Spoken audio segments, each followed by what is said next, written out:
This is Andi Purewal for Boxing News. I'm joined by WBO World Champion Jason Moloney here in Canada. Jason, firstly, how are you? How's the New Year, Christmas period, everything along those lines been treating you? Yeah, I'm going well, mate. Going well. Obviously, it was a pretty quiet festive period over in Las Vegas in training camp, preparing for this big fight. So, yeah, look, it wasn't the Christmas I'm used to, but we made the sacrifices. We trained extremely hard, and now I'm ready to go and put on a great performance and make the first defence of my title. It's also your birthday today, so happy birthday, Jason. I imagine that cake's on hold until after the fight, but any party, well not party, but any celebrations planned at all today?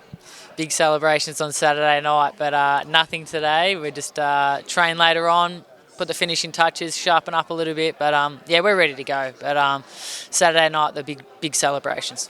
I've had a few conversations with different fighters. I spoke to John Ryder a few days ago, and he's got a young family in the same position as yourself, and he's got a fight coming up with Jaime Munguia end of Jan. You've just trained through Christmas, New Year's, been away from home, so it's even tougher for you. Joseph Parker had something similar where he was away from home because he fought in Saudi just before Christmas. How difficult is it to make those sacrifices, Jason, especially at this stage in your life when you've got everything going back home, your family celebrating, and you're away from them?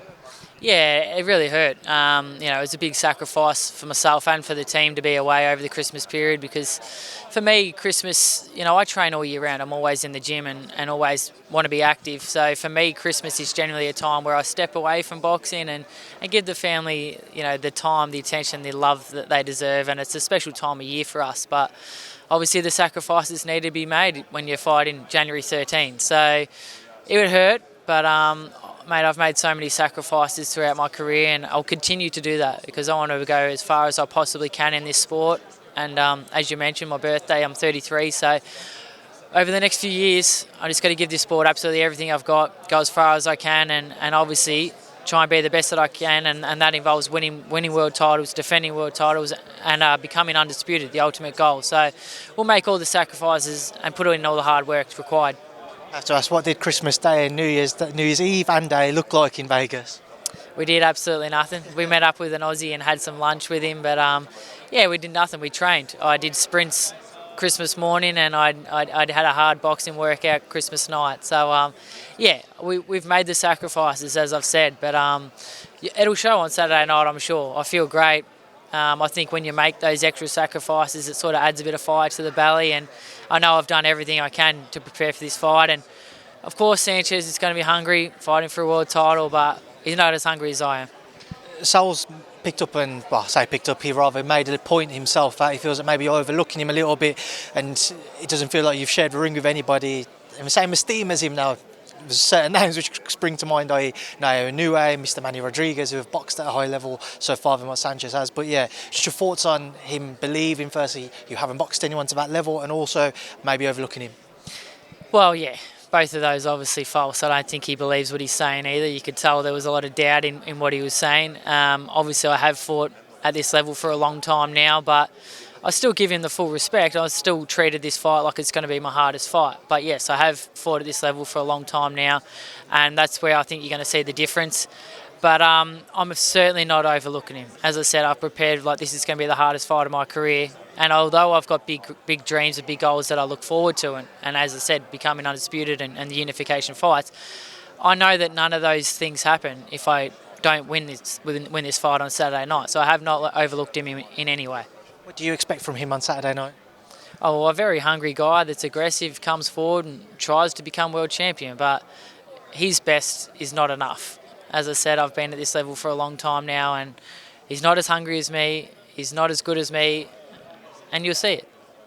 I know you don't want to look beyond Saturday, as we've just touched on there, but some big fights out there for you. The potential Emmanuel Rodriguez rematch, Takuma Inoue, brother to Naoya Inoue. These are types of guys that you're looking at really whet the appetite, and there's revenge in both parts in some way.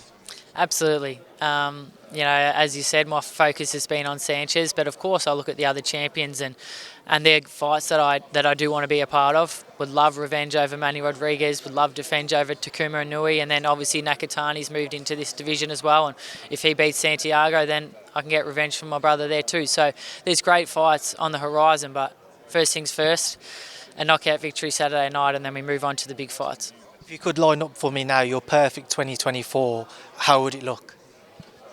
Well, we're knockout Saturday night. Emmanuel Rodriguez first, Takuma Inoue next, and then Nakatani to become undisputed. Do you reckon you could squeeze in 4 fights this year? Yeah, I'm keen for it. So hopefully Top Rank and Top Rank are keen for it. But yeah, I want a really active year, and that's part of the reason we made these sacrifices to fight in January, is because obviously I won the title last year, but I only got the one fight because I injured my hand. So I want to be active this year, and yeah, get the most I can out of my career before it's all said and done. And if I can get 4 fights in this year and become undisputed, unbelievable. I have to ask then, Jason, it's an interesting point you make about activity, because certainly boxing fans will look and always question why boxers not more active. And you look at the success, I know it's heavyweight divisions a bit different to yourself, but Joe Parker boxed 3 times and goes and completely outboxes Deontay Wilder. Anthony Joshua had 3 fights last year, then produced a terrific performance against Otto Wallin. For yourself, how key is activity now, especially at this stage in your career? It is absolutely vital. It's the number one thing that I want, and that's why it was hard last year. You know, obviously it was great becoming world champion, achieve the dream, but to injure myself and then have to sit out the rest of the year did really hurt. So, mate, I'm always in the gym. I'm always working. Even when I had the injured hand, I was still in the gym with my left hand. I was still running. I was still doing everything I could. And as I said, time's ticking away, and I want to be the best I can possibly be, and that means being active. So I want to have 3 to 4 fights every year. I'm always in the gym training, so there's no difference whether I'm training and sparring or whether I'm in proper training camp, you know. So, yeah, activity is the key, and that's what I want this year. So let's get through this one first, and then hopefully I'll be back out very soon in a big fight. Jason, I know it wasn't necessarily happy memories for you, but challenging somebody like Naoya Inoue, can you just talk to me about his progression since he's fought you, what he's gone on to do, his achievements, becoming an undisputed champion once again, heavyweight above in 2 fights, just your take on seeing him continuing to grow? Mate, he's a freak.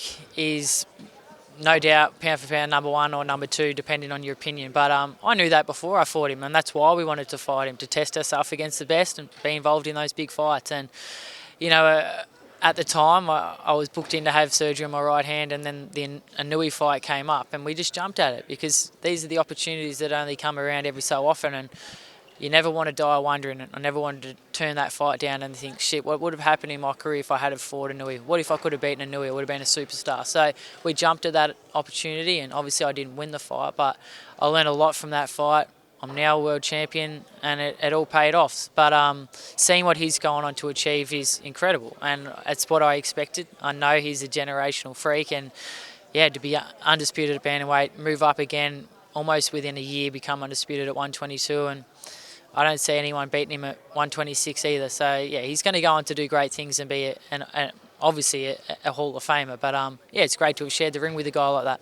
Okay, you can't really say because you're not him, but how far do you think his ceiling will be? How high up do you think he can go?